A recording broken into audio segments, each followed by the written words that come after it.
Many people are aware that Sir Isaac Newton is one of the founders of the materialistic cosmology, but very few are aware of the spiritual context of his discoveries.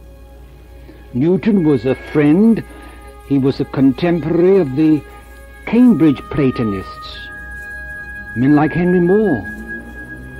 And Newton himself was deeply read in Jacob Boehme. The scientists themselves, people like Harvey, who discovered the circulation of the blood, Gilbert, the father of magnetism, Robert Boyle, the physicist, and many others of their time, these scientists who were the founders of the modern scientific approach, these very founders themselves expressed themselves in mystical and occult terms. Later on, we have quite forgotten that. Gilbert conceived that the movements of the planets was determined by souls, intelligences, which indwell each planet. These souls of the planet, in their incorporeal emanations, govern their respective spheres. He spoke of incorporeal emanations, non-physical emanations.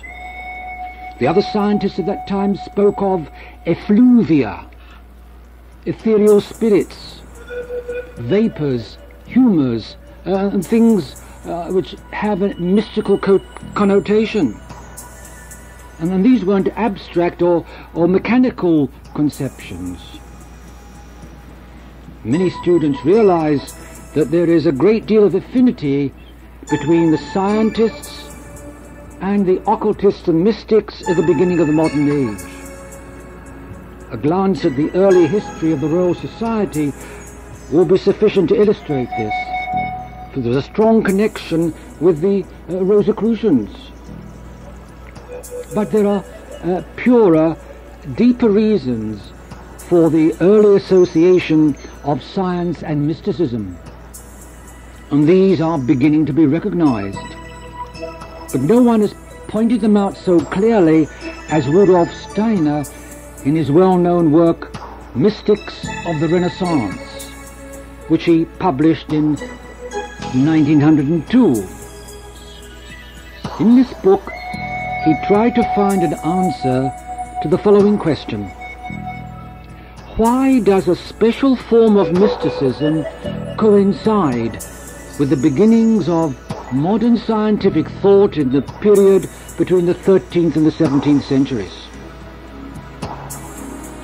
It was by a deeper spiritual impulse that the scientists of that time emancipated themselves from those vague psychic explanations of natural phenomena. They emancipate themselves from the terminology of old occult traditions which were no longer understood. There was a deeper spiritual impulse.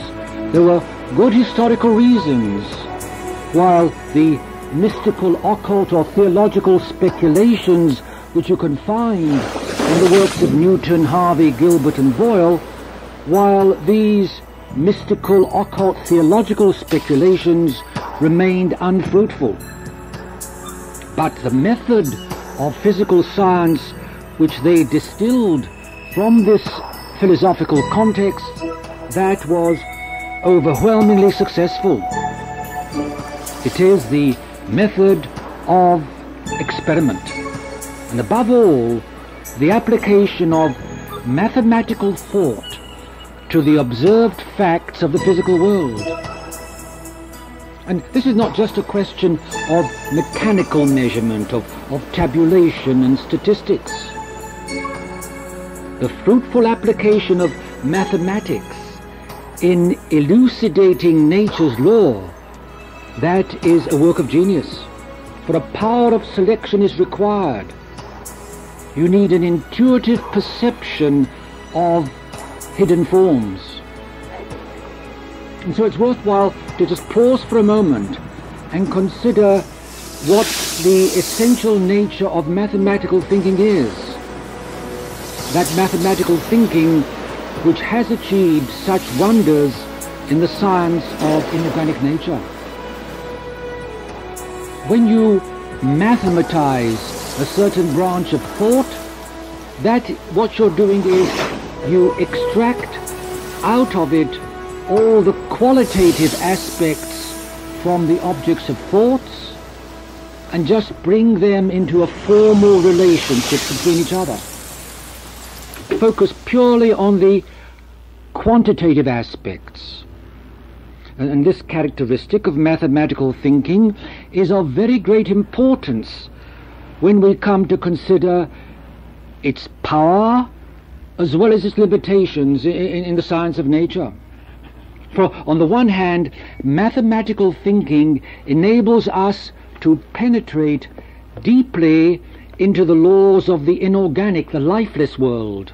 But on the other hand, it falls far short of being able to penetrate into the nature of the living world. Newton bequeathed to the world a fundamental system, and this system proved to be of the greatest fruitfulness for a penetration of the laws of inorganic nature. The Newtonian cosmology is primarily built up on the three concepts: space, time, and matter. Space, time, and matter with their measurable properties: distance, length of time, and mass. Space is ordinary three-dimensional space, a concept which was taken over bodily from Euclid. The physical space of the universe is considered identical in kind with the ideal space of the mathematician. Time is taken unaltered from our naive conception of it, and so too is matter. But here, the great work of Galileo and Newton was to discover the fundamental measure of quantity, which is mass. Mass as distinct from weight. Other concepts which play a part in the naive experience of the physical world, concepts, ideas such as force, momentum, speed, impulse, and energy, all these are given precise meanings in terms of mass, distance, and time. All of these may occur as the counters or the basic objects of thought in the different branches of mathematical physics, but ultimately they all are reducible to mass, distance, and time. Once the objects of thought and the modes of operating upon them are given, then a mathematical discipline can develop into a system of great complexity and even sometimes of great beauty. So it was with the fundamentals of the Newtonian physics. Moreover, Newtonian physics had the great advantage of agreeing with the materialistic imagination. The materialism, those habits of mind acquired by our everyday life in a physical body within the physical world. As to space, the axioms of Euclid, as every schoolboy knows, space, the axioms of Euclid appeal to the common sense of our visual imagination. The uniform flow of time, that is our very life. It's bound up with our physiology. As to matter, well, matter's quite familiar enough. Even the concept of mass, although we must learn the subtlety which distinguishes mass from weight, this mass is largely evident to our instinctive feeling. Here, in mass, the appeal is to the common sense of our will nature, our sense of resistance and inertia of outer things in relationship to our own massive body. Thus you can say that distance, mass and time, these provide a comfortable system for minds which are instinctively materialistic, minds which are thoroughly at home, as the healthy modern mind naturally should be, minds which are thoroughly at home in the physical bodily world. The laws of the physical universe are largely revealed in clear forms and relationships when these Newtonian concepts are applied with sufficient skill and insight. Such diverse facts as the elliptical paths of the planets and their velocities, the movements of falling bodies upon the earth, the phenomena of impact, gravitation, inertia, all these are expressed in clear and simple terms of distance, time and mass. Not only so, but with the help of atomic theory, much more subtle phenomena like those of elasticity, chemical affinity and heat can also be included in the picture. A familiar instance of this is the kinetic theory of gases. So we can see that Newton had evolved a most powerful instrument of research. Nor did it prove a disappointment when its further implications were worked out by the great mathematicians after him, people like Laplace, Lagrange and Hamilton. Meanwhile, the more subtle ideas which still played a part in 17th century natural philosophy, these subtler ideas proved unfruitful and confusing, and so they fell out of use as far as science was concerned. Harvey and Gilbert, Boyle, and even Newton might still be roaming in these fields of thought. They might speak of virtues, effluvia, ethereal essences and whatnot. But in later generations, those who had any claim to be scientific left such things behind.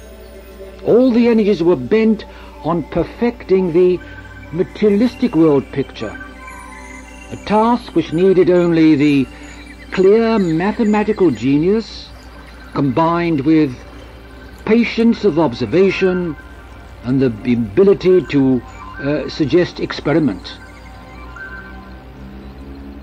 If we think of the triumphant course of materialistic science in the 2 centuries since Newton's time, we have to bear in mind what the effect of each discovery had on the popular imagination. This popular imagination might not be able to follow the mathematical physicist in his reasoning, but the fundamental objects of thought, space, time and matter, these were the same for the scientist and the same for the man in the street. The physicist's results, once they were gained, could always be conveyed to the lay mind with an obvious, intelligible meaning. Who has not heard of the Kant-Laplace theory of cosmic origins, or of the molecular theory of gases? These things are explained to us by popular science in terms of the familiar properties of matter, which the instinctive mind feels to be obvious. We go away with the feeling that we have more or less understood. Far more than the mathematician himself, the man in the street gains the conviction that science is providing a robust, material explanation of the world. But now all this has been changed. Science itself has dissolved away those materialistic concepts upon which it rested. Example, in the theory of quanta and the theory of relativity. The process by which science has undermined its own foundations of robust materialistic common sense, that process has taken place in two main stages. The first, which was far less radical, the first is associated chiefly with the names of Faraday and Clerk Maxwell, whose development of electromagnetic theory tended rather to refine the concept of a materialistic ether. Now, the earlier physicists, if they conceived the ether as bearer of light and electromagnetic forces, they imagined the minute particles of the ether to be in various mechanical states of strain, of deformation, of vibratory movement. But Faraday and Maxwell prepared the way for a much more ideal, a much more purely mathematical conception. Faraday and Maxwell developed the kind of theory which is now called field physics. The world of space is conceived as the field of action of invisible potential forces, electric and magnetic, invisible potential forces whose nature is an unknown X. But, in spite of the fact that nature is an unknown, but the variations in space and time of this X can be expressed in beautiful mathematical equations. The phenomena are accounted for not by the mere jostling of brute particles of matter, but by the forms and the openings which material bodies create in this continuous field of invisible quasi-ethereal forces. At this stage, matter is still left. Indeed, it is still possible, as some thinkers prefer to do, it is still possible to explain these invisible forces in a mechanistic way as the strains and deformations in the ether. More recently, the phenomena of electricity and radiation and the disintegration of matter in radioactivity, these have led to the electron theory, according to which matter itself consists of positive and negative electricity. But this too is not the end of materialism, for though the ultimate particles could be called electricity instead of matter, the quality of thought, the materialistic thought, still remains the same. The fact that they change the name doesn't make any essential difference. Indeed, for the naive mind, the electron theory helped to restore that materialistic atomism which was a little shaken by the Faraday-Maxwell conception of field physics. But the relief was short, for we now come to the second stage in the process, the theory of relativity. This theory of relativity upsets the very concepts of absolute space and absolute time, concepts which are absolutely essential to the materialistic imagination.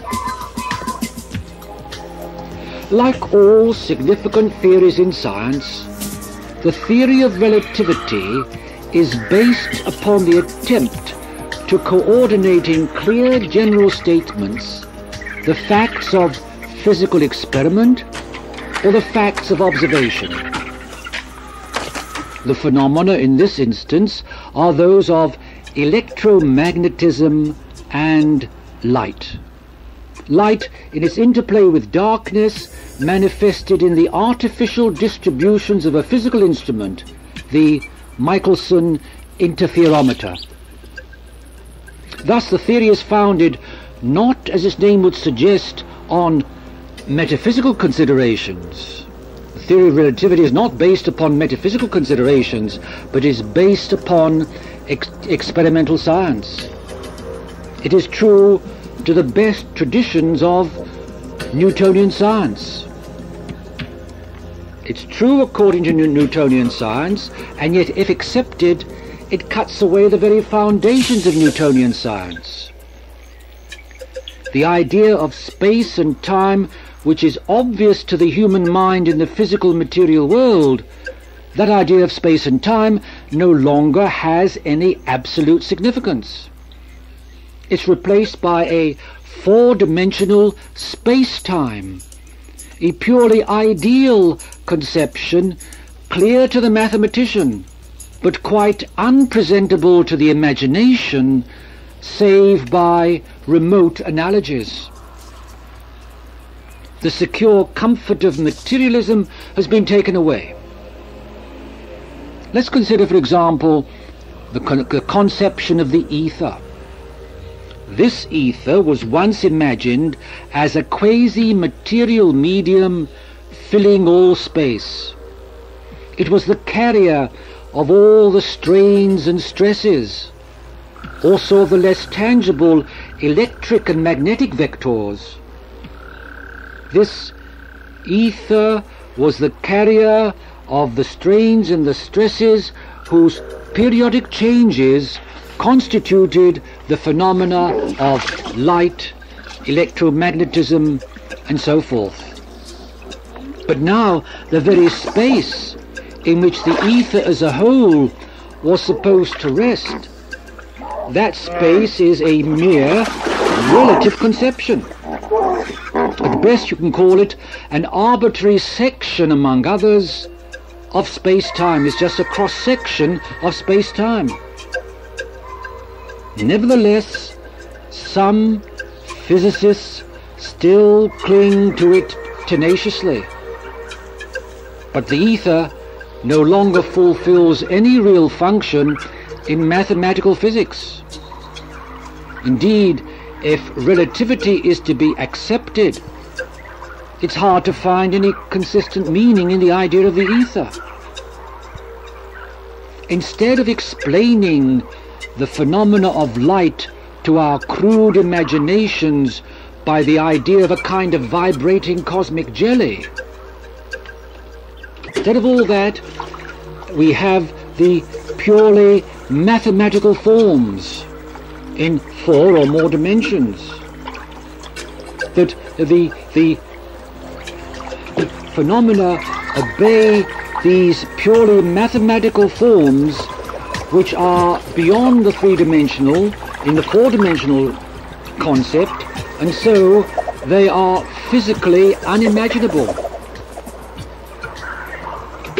Another blow to materialism is the theory of quanta in its more recent developments.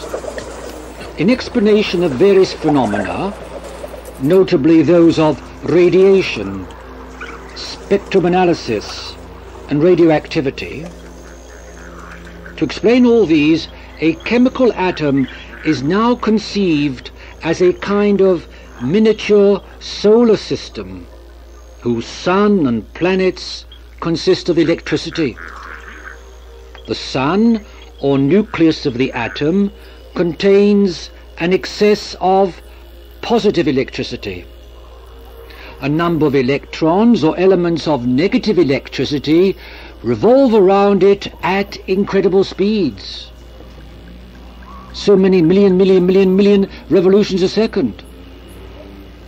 When the atom radiates light, the energy of the radiation is supposed to come from that of the revolving planets or electrons, one or more of which accordingly falls in towards the center. But the phenomena can only be explained if you can imagine this as not as a continuous process, but as a discontinuous process.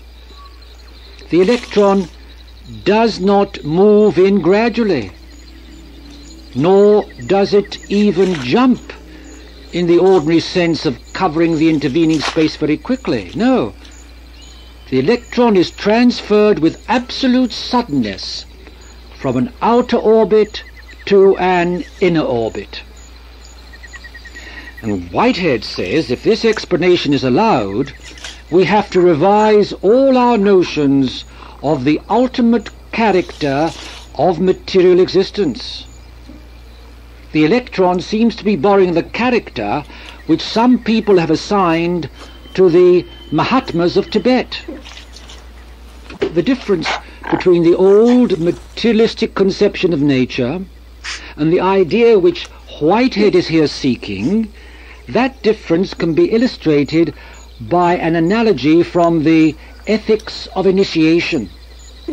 We all know what is meant by that illusion of separateness which belongs to the lower self, and the realization of the higher ego which finds itself in all beings.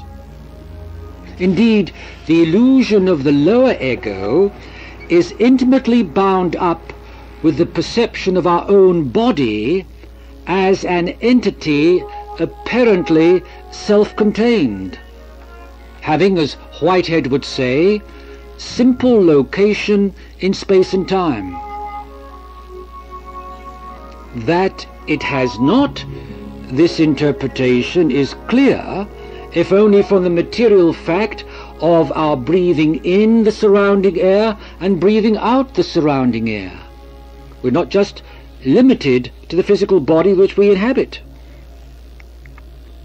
The naive materialistic idea of the outer world, that corresponds to the naive egoism of the physical body. The higher conception which Whitehead seeks to establish is like the consciousness of the higher ego. The higher ego with its expansion of self-interest to cover all the world. Broadly speaking, the two things which could never be fitted into the materialistic picture, the two things which could never be fitted in were life and consciousness. Whitehead tries to overcome the limitation of life by making the organism as a fundamental concept even in physical science. As to consciousness, the inherent difficulty is best seen by referring to Locke's distinction of primary qualities and secondary qualities. Newtonian physics not only accentuated an apparently unbridgeable gulf between mind and matter, it had no place for a whole range of qualities belonging to the physical world of the senses which it professes to describe. These are the secondary qualities: color, sound, taste and smell. These secondary qualities as distinct from the primary qualities of form, extension, position, movement and mass, all primary qualities. In the world picture of materialistic physics, the secondary qualities remain absolutely at a loose end. There's no place for secondary qualities in the picture of materialistic physics. And yet these secondary qualities, these important secondary qualities, the qualities of color, sound, taste and smell, these constitute our human richest experience of the world. And for this reason, the materialistic world picture is at its best simply abstract and poor in content. This materialistic world picture extends only to certain limited aspects of experience. It doesn't represent the total experience. Whitehead says that the history of thought in the 18th and 19th centuries is governed by the fact that the world had got hold of a general idea which it could neither live with nor live without. That we cannot live with it in its old form is all the more true today when aesthetic and spiritual interests are so alive. Since the last third of the 19th century, a new spirit is at work. It has become essential at this moment to face the relative limitations of the physical world outlook and to probe the spirit of humanity anew for its resources. What do we have beyond the limitations of this science? How did this limitation arise? How did the spirit of history give rise to this peculiar science of the 17th to the 19th century? Professor Whitehead begins his book with questions such as these, and his conclusions are vital. He recognizes broadly two elements in the spirit which inspired the untold patient labors of science during the last few centuries. On the one hand, there is the pure interest in facts, in the simple occurrences of life for their own sake. On the other hand, there is the instinctive faith in an underlying order of things which must be according to reason, expressible as general principles. Rudolf Steiner, in a recent lecture on Giotto and St. Francis, pointed out that naturalism in art prepared the way for naturalism in science. The interest in facts for their own sake, that springs from a sincere love of nature.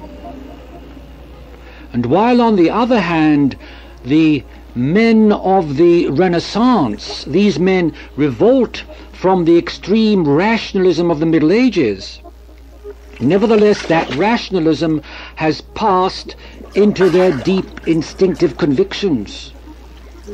That rationalism has become an underlying faith. It is indeed the heritage of the intellectual soul to the succeeding age of practicality. Rudolf Steiner said that science, after all, is in some respects an offshoot of scholasticism.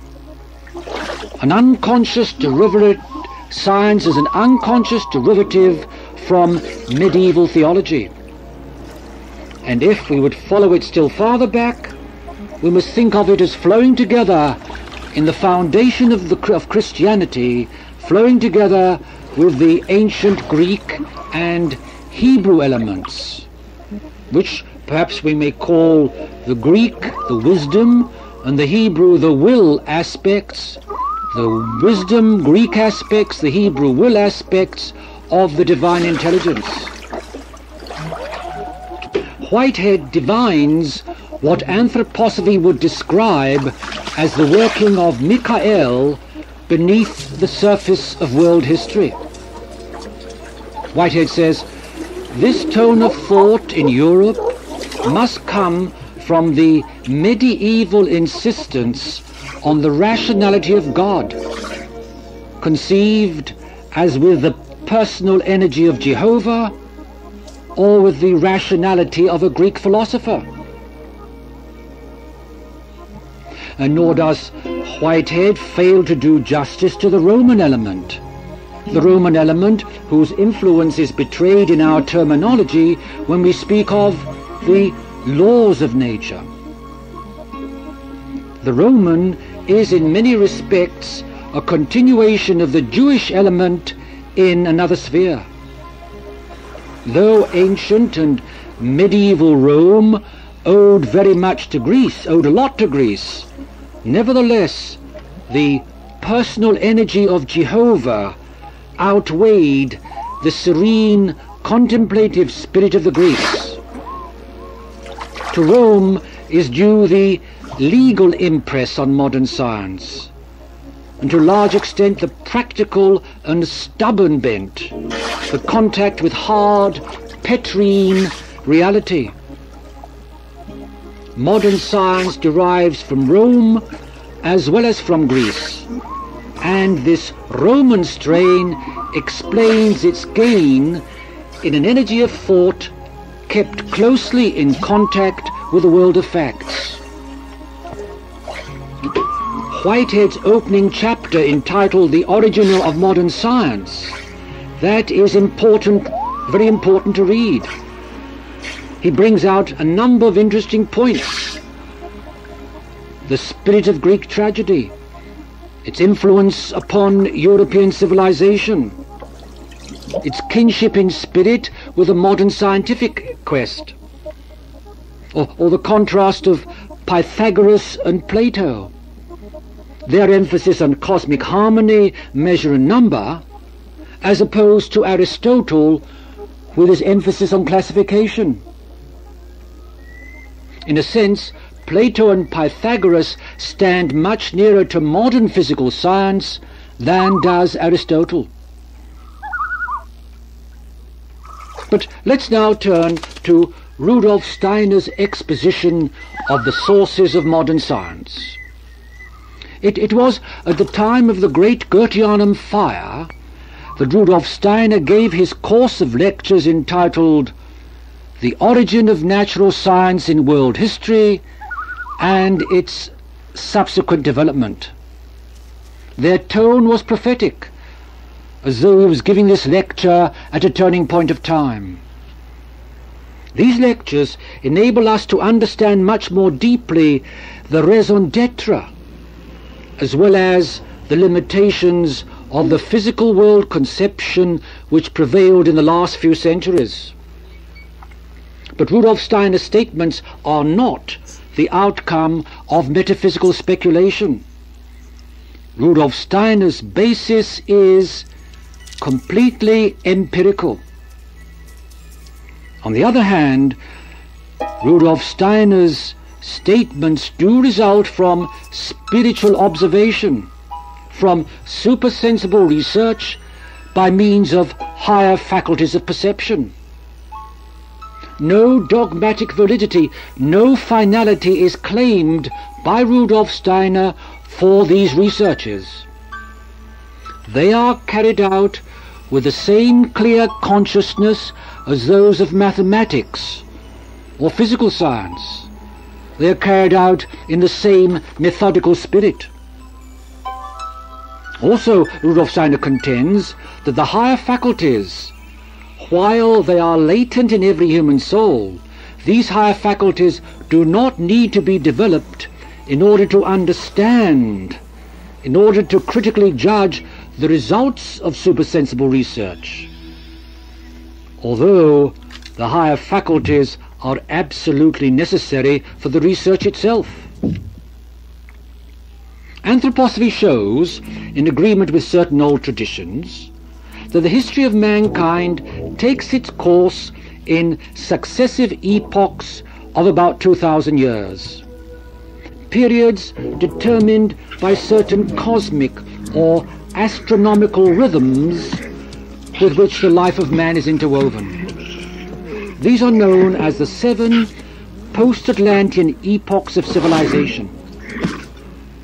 Round about the 8th century BC, the 3rd epoch, the Egypto-Chaldean epoch, passed over into the 4th, the Greco-Roman.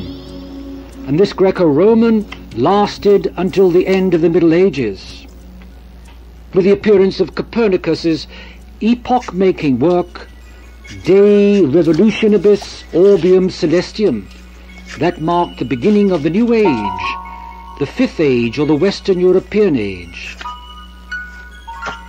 In anthroposophical terminology, the Greco-Roman epoch, from the beginning of ancient Greece and Rome up to the Renaissance. That is also known as the age of the intellectual soul, the age of the mind soul, while the new epoch in which we're now living is designated as the age of the spiritual soul. Now, at first sight, these terms might appear paradoxical. Intellectuality nowadays tends to be high and dry. We often speak of the mind in contrast to the heart. But the age of the intellectual or mind soul was characterized, however, by a more living and imaginative intellectuality. Mind itself, in the earlier meaning of the word to which we here return, mind itself corresponds far more to the German Gemüt, which implies the presence of full heart and soul in the mental process. Even a slight acquaintanceship with the ancient or medieval philosophy will confirm what we intend to state here. To the people of the Middle Ages, purely intellectual or conceptual questions were frequently matters of life and death. Hence their insistence upon theology.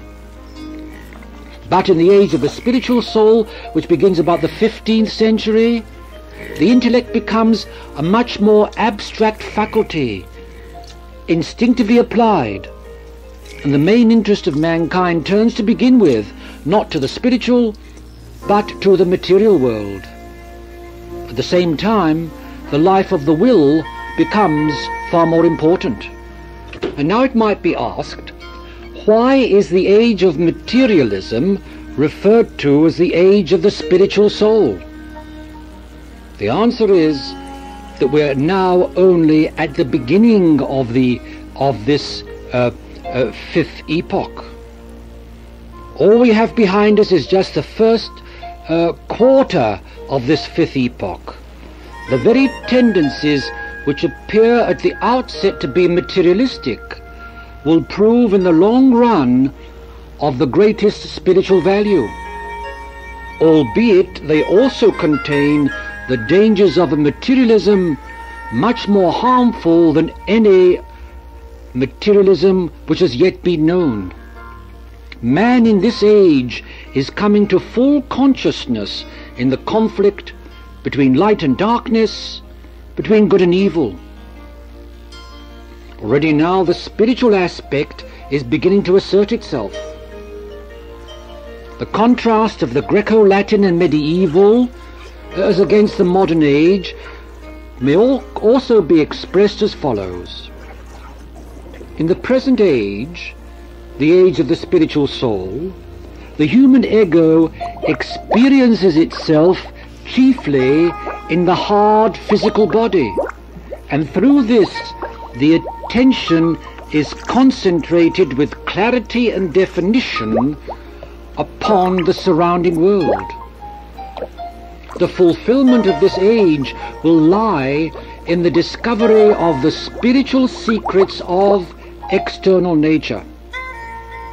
On the other hand, in the preceding age of the intellectual soul, the ego lived much more intensively in what is called the etheric or ethereal body, the body of formative forces, the vehicle of those plastic forces which express themselves on the one hand in the forming of the external organs, and on the other hand in the inner imaginative power of the mind. This physical brain-bound intellectuality of modern times is conscious only by the reflection of the creative ethereal thought forms into the physical brain. But in classical antiquity in the Middle Ages, man still preserved, though to an everlasting degree, he still preserved something of the direct experience of thought in the ethereal body itself. Here thought is at its source creative, imaginative, concretely real, intimately bound up with the forces of life and forces of the soul. And so in medieval times, the subtleties of thought, which seem to us to be complete abstractions, they appealed as realities of life and death, not to mere superstitious bigots, but to some of the greatest intellects the world has seen. In our age, this physical brain-bound intellectuality is conscious of itself not directly by experiencing the creative ethereal thought forms, but how they are reflected within the physical brain. This has produced the physical science as we know it. The question is, what is the significance of the physical science of the last few centuries with its application, above all, the application of mathematics to the phenomena of nature? Rudolf Steiner points towards a fundamental change in the quality of mathematical experience, a change from the third epoch to the fifth epoch. Just as thought in general was much more intense and concrete in previous times, so the mathematical experience was formerly far more intense and concrete. But from the end of the Middle Ages it became quite abstract. And to understand this, we have to realize that the physical body of man is profoundly mathematical in its construction. The physical body of man is replete with geometric forms, arithmetic rhythms, numbers and progressions, and this is the real source of our mathematical thinking. The fact is that man has the mathematical experience not by abstraction from the external world of sense, but man has the mathematical experience by contact of his soul and spirit with the formative forces of his own physical body. Man has the mathematical experience by plunging with his soul spirit into that physical body which is thoroughly permeated with mathematics. The physical body and the physical world are in their essence one. Hence, the mathematical experience which the soul derives from its life in this body, this mathematical experience is the most powerful instrument for an understanding of the physical world around us. A mathematical form of thought most important in physical theory is, for instance, the Cartesian conception of three axes at right angles in space. We should never be able to conceive this thought if it were not for the three axes of our own body, our up and down, our right and left, our backward and forward orientations.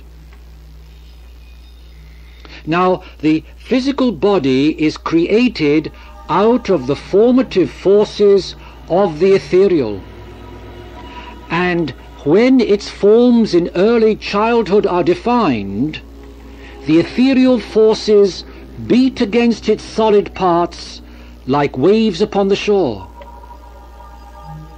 To experience thought in the ethereal directly is therefore to experience mathematics in its intimate and concrete relationship to the physical body.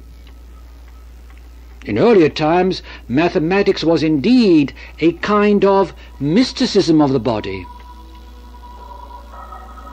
But later mathematics, that's detached. In later mathematics, the human source has been forgotten. It's no longer experienced consciously in the limbs or in the body as a whole, but only as a reflection in the physical brain.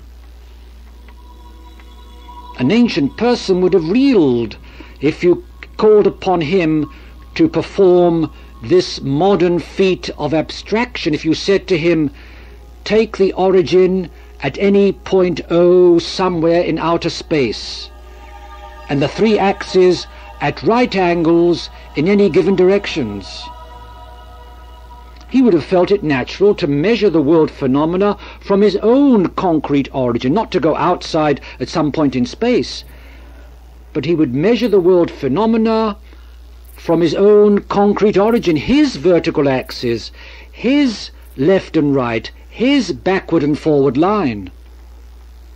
Nor did ancient man feel that his physical body was so detached and separate as we do. Ancient man felt the ethereal currents of the world passing through it.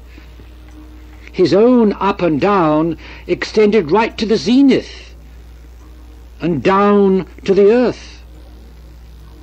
Hence you can't wonder that the Ptolemaic geocentric system was dominant in the Greco-Roman age. But the modern man is no longer aware of the source of his mathematical thinking, that his mathematical thinking has its source in the whole body. But his consciousness by reflection in the brain, that's detached and abstract. Our conception of the physical world will remain a mass of symbolisms, at the bottom unintelligible, until we become aware again of the real source of mathematics, but this time in full, clear consciousness. It is in the physical body of man that we shall find the key to the secrets of the universe, the three-dimensional world of outer space. But the conception of universal space detached from its concrete reality and concrete source, this was abstractly posited by Newton in his Principia. Absolute space in its own nature, with regard to anything external, remains always similar and immovable. That's what Newton said. But later in life, the utter abstractness of this idea seems to have given him pangs of conscience. And so he relates it to a divine being, the God of his dogmatic religion, thus restoring to it indirectly some of that quality of real experience which it lost in its detachment from God.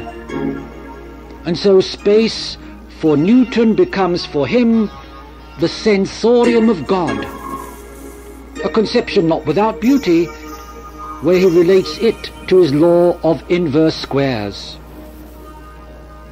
He says, in the 28th query to the 3rd edition of his Optics, he says the following: there is a being, incorporeal, living, intelligent, omnipresent, who, in infinite space, as it were in his sensory, sees things themselves intimately, and thoroughly perceives them and comprehends them wholly by their immediate presence to himself. And in the 31st query he writes, a powerful, ever-living agent who, being in all places, is more able by his will to move the bodies within his boundless uniform sensorium, and thereby to form and reform the parts of the universe. Here we end the quote. Thus was the concept of space, and with it all geometry, abstracted from the real basis in experience. Similar things could be shown with regard to time and matter. The nemesis of this abstraction came with the modern theory of relativity. In the 19th century, all manner of non-Euclidean spaces and spaces of even higher dimensions were elaborated as purely formal concepts by the mathematicians. Today, the physical world itself is to be conceived in this way. Not only so, even the conception of discontinuous space and discontinuous time can be demanded by the theory of quanta. The world in its real essence as described in this science is no longer imaginable by man. We know not where we are, nor do we know where we are getting to. Symbols are well if we know what spiritual reality they symbolize. But if we do not, we're left hanging in midair. Professor Whitehead tries to bring meaning. He tries to bring a kind of spiritual meaning into the symbolism. But if we have arrived at the spiritual, and so indeed we have in the sub-material domain of modern physics, only we don't know what spirit we're dealing with. But if we've arrived at the spiritual, it is surely time to look for spiritual methods of cognition. And so you must conclude that spiritual science is needed to counterbalance and to bring light into the purely formal, the agnostic physical science of our age. We have to introduce the science of ethereal forces and metamorphosis. Modern science is impressed with a kind of philosophical monism. If its origins in spirit are to be traced to the ancient Greek philosophy and the Hebrew religion with its abstract monotheism, then we can say that the Jehovah principle has had the lion's share. We look for one kind of natural law, one fundamental substance, one root idea. Hear, O Israel, the Lord our God is one. Sooner or later it must be recognized that the living progress in science will never come by clinging to this sort of abstract monism. The world is manifold, and its ultimate unity is brought about by the interplay of different principles which have to be cognized in different ways. The world above all is threefold: three in one and one in three. But science as yet shrinks from any new venture in thought along these lines. But a few scientists have embarked already. The voyage is fruitful, and more scientists will follow. The threefold nature shows itself in the three kingdoms around us: mineral kingdom, plant kingdom, and animal kingdom. Man in his own nature unites the characteristics of all three and stands over against them with his self-conscious and reflective I, ego. Three distinct concepts, three modes of cognition are needed. There is indeed an ultimate oneness in the world, but this oneness is produced only by the interplay of the three.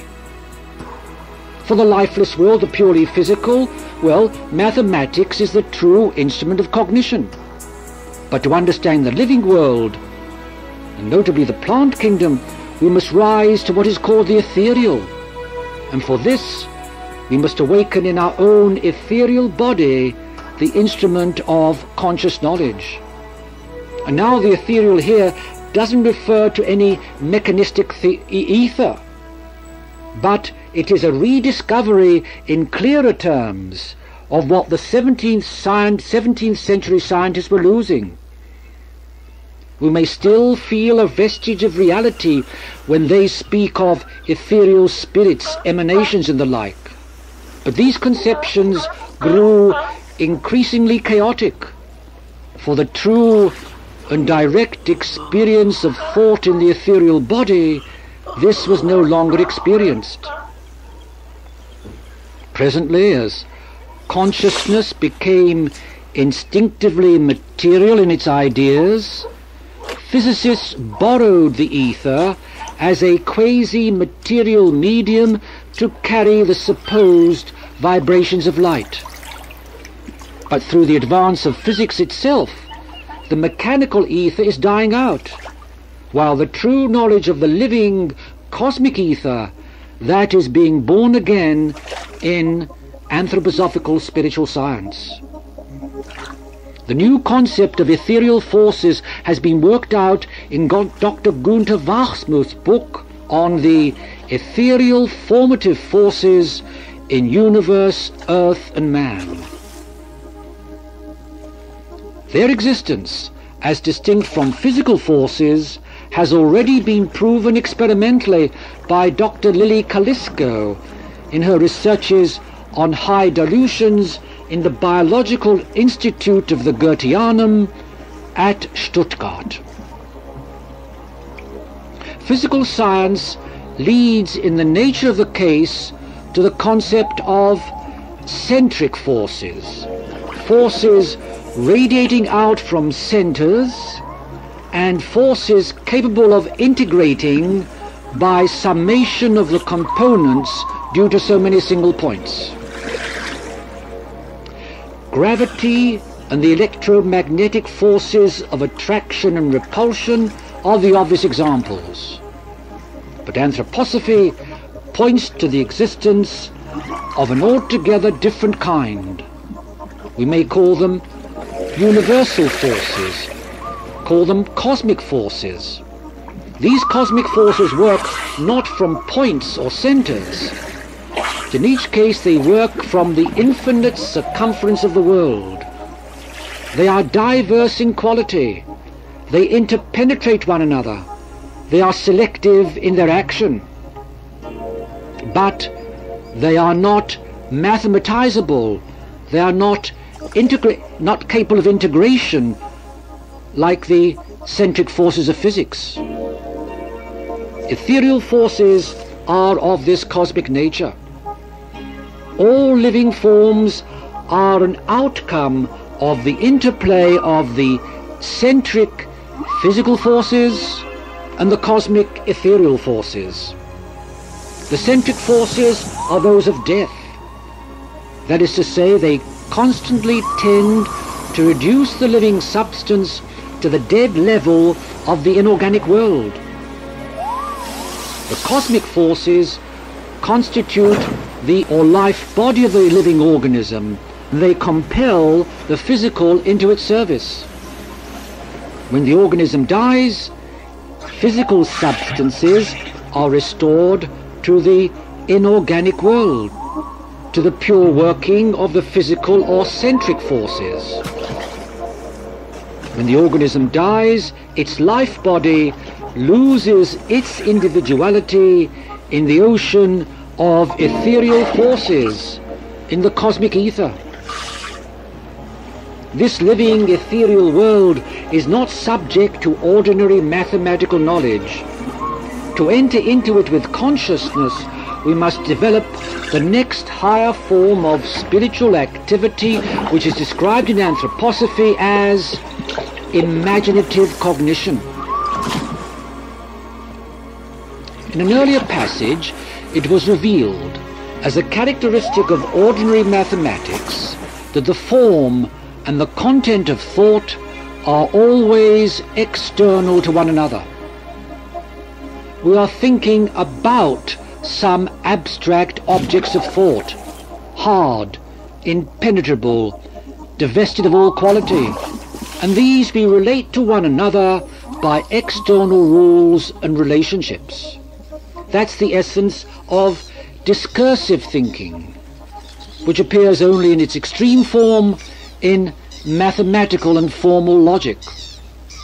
But imaginative cognition is precisely the opposite in this respect. In it, the object of thought is filled with a qualitative content, while the form, the law, the guiding principle, the form residing in it is thoroughly intrinsic, not extrinsic. We must enter into the object of thought, and our thinking must be creative from within. And this is the only way to understand a living entity as such. All other ways can but consist in killing, dissecting, or analyzing it. Rudolf Steiner, in one of his early works on Goethe, speaks of the type in the organic world as corresponding to the law of nature in the inorganic world. The type is the archetypal form of any living entity, and it appears in countless modifications according to the various conditions, yet remaining ever true to itself. The type at a higher level appears in Goethe's idea of the Urpflanze, the primal plant, the archetype of the plant kingdom, as it were a type of types. Discovery in the science of the living world is to be able to perceive the type by an imaginative intuition. Discovery in inorganic science, that means to perceive the natural law, but the mental process involved is essentially different in each case.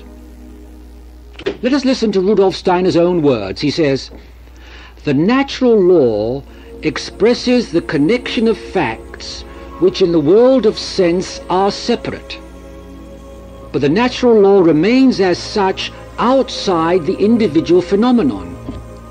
With the type, it is different. Here we must evolve from the archetypal form each individual instance that confronts us. The law governs the phenomenon as something that stands over and above the phenomenon, but the type flows out into the single living entity and identifies itself with this single living entity.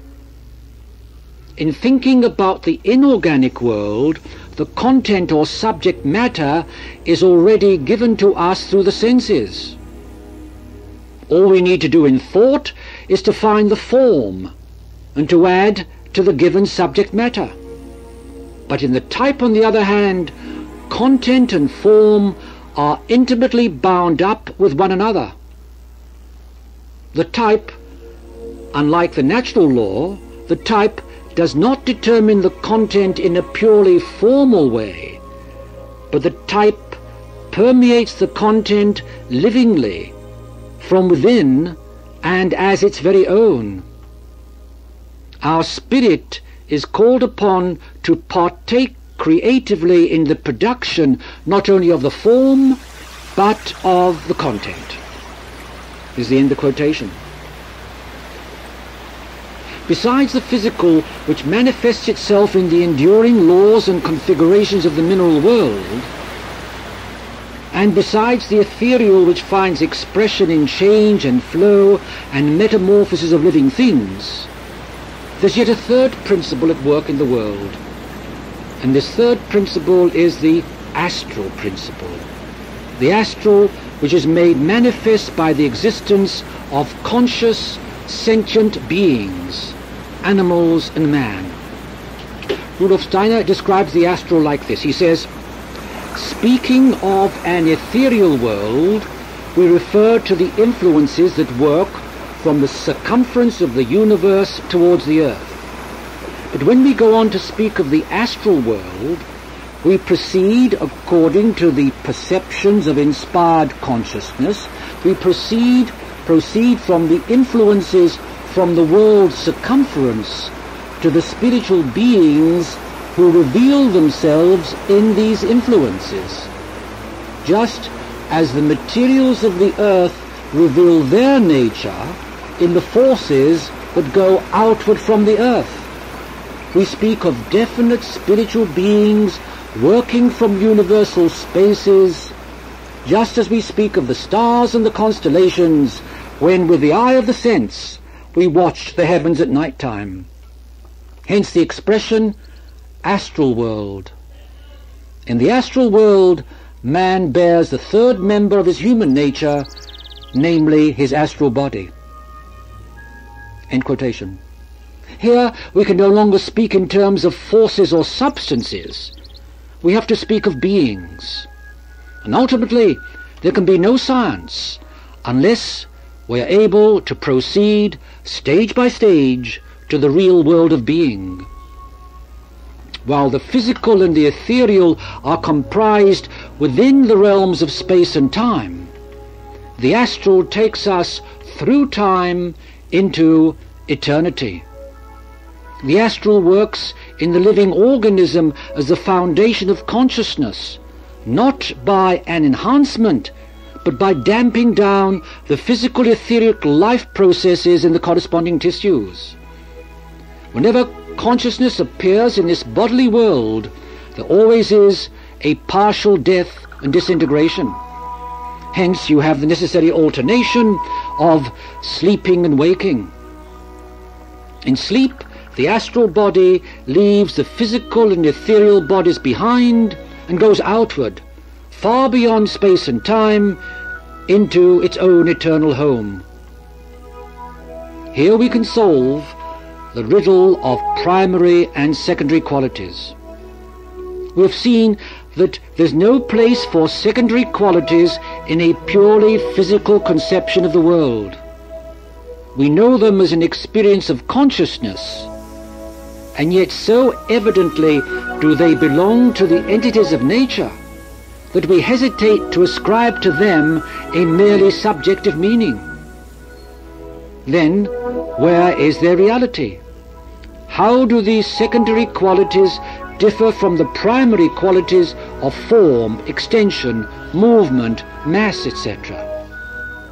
Answer: the secondary qualities, color, sound, etc., in their reality exist in the world beyond space and time.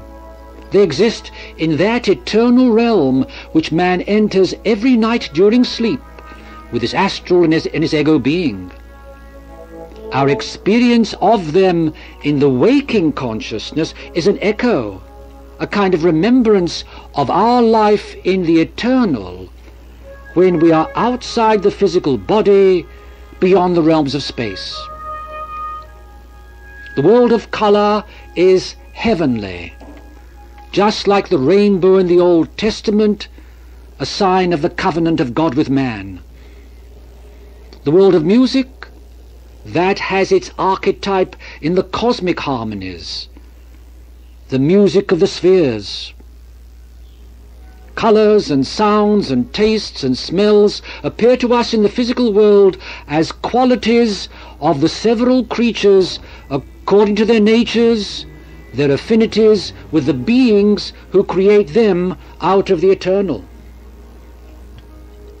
The primary qualities are those in which we share by virtue of our life in the physical body. Every morning when we awaken, we leave the true being of the secondary qualities behind us in the astral world. Every morning when we awaken, we plunge into our physical body, into the world of primary qualities, extension, form, movement, mass, etc.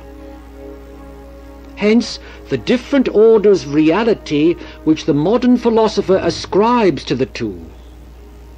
Hence the tendency of the materialistic mind to regard only the primaries as real, picturing to us a real world of primaries alone, a world of atoms and vibrations, dark and dumb, colorless, soundless, tasteless, scentless. But a true science of the secondary color qualities of color, for example, a true science of color can be spiritual or ethical, aesthetical, to borrow Goethe's phrase. Whitehead indeed is led to the same general idea about the secondary qualities. This is a beautiful point of his description, and we'll quote him at some length. He sees that the true science of nature must somehow be nearer to the poet's understanding than to the abstract thoughts of the specialist. Thus he dwells at some length on the romantic revival in England, which he sees as a revolt from the abstractions of the mechanistic world picture.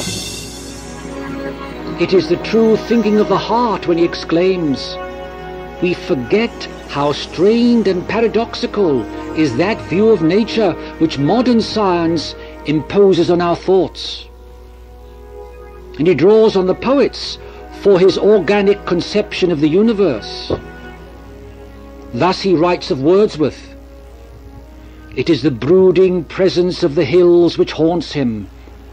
His theme is nature in solido.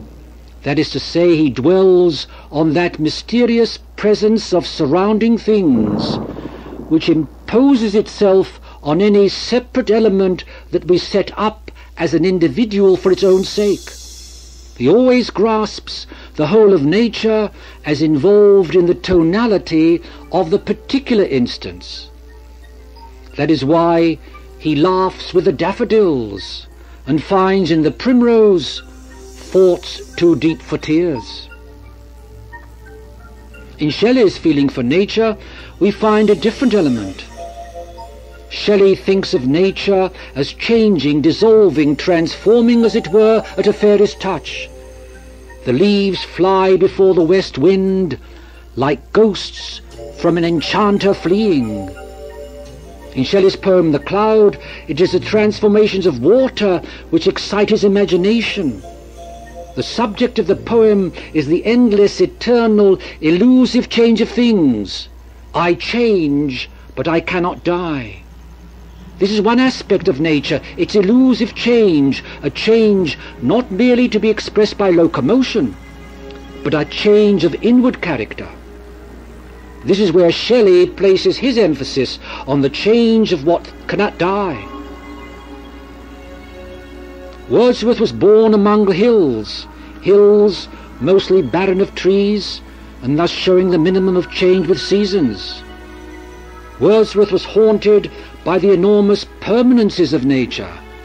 For him, change is an incident which shoots across a background of endurance, breaking the silence of the seas among the farthest Hebrides. Thus, having described out of the rich concrete experience of the poets the sublime qualities of endurance and change, Whitehead goes on to include a third element of the sense world, which he calls eternality. Eternality. And here he finds his solution of the old impasse of the secondary qualities. What the clear thinker here perceives as the three qualities of endurance, change, eternality, this answers truly to the fundamental trinity of nature, the physical, ethereal, and astral. To the physical belongs the world of space par excellence. The physical appears to us in the domain of lifeless things, above all in the solid earth, the rock that carries us, the solemnity of the enduring mountains. In the world of space is the mysterious presence of surrounding things. All things have community in the wide expanse, and yet is it not like the silent fellowship of death? The physical world is indeed the realm of death. Its measure and dimensions are in the human frame. Here in the very skeleton is the secret of all physics. Thus at the birth of modern mathematical physics, the age of Copernicus and Galileo, the skeleton symbol stood before the imaginations of men. Holbein and many others created the dance of death. But the ethereal lives in the element of time, in change and rhythm. The ethereal knows no death, but only metamorphosis.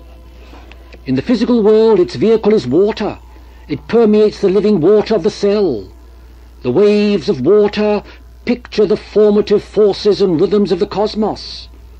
Water is also the very womb of chemistry. Informative, its rise and fall, the poet feels the change of what cannot die. Shelley describes it in The Cloud. Goethe sings to it ewig wechselnd in his song of the spring spirits over water. But the astral is already eternal. Here are the secondary qualities in their reality, their being. Over the reaches of time, out of our pre-existence, they surge into this present and speak to the soul in colour, sound, or fragrance. A colour is eternal. It haunts time like a spirit. The mountain has to time and space a different relation from that which colour has. These are words of deep intuition. They solve the riddle of the qualities, the greatest paradox of science. But their concrete meaning is only realized by rising to the idea of the astral world and its relationship to the ethereal and the physical. When Whitehead speaks of a change not merely to be expressed by locomotion, but a change of inward character, he touches the true idea of imaginative thinking. For by this alone we can penetrate the rationale of a change of inward character. The formal statements of mathematical physics, however many its dimensions, how many non-Euclidean its spaces, the formal statements of mathematical physics express only in one way or another changes in the form of outward locomotions. And lastly, when Whitehead seeks to grasp with Wordsworth the whole of nature as involved in the tonality of the particular instance, he then divines the fundamental character of the inorganic, lifeless world. It is the characteristic of an organism that the whole nature of its type is involved in the tonality of the particular instance, namely in its every part or organ. Thus the leaf reveals the formative principle of the plant as a whole. In the human ear, as Dr. Steiner once showed, a complete human being is contained. But this characteristic, which belongs to the living organism as a single entity, is manifest in lifeless nature only as a whole. The totality of the laws of nature is the organic principle of the physical universe, involved in the tonality of every physical phenomenon. Whitehead's quite right in seeking to reform the underlying of physics from the naive realism of simple location to this organic conception of the universe. But Whitehead tends to obliterate the qualitative differences, the difference between the living world and the lifeless.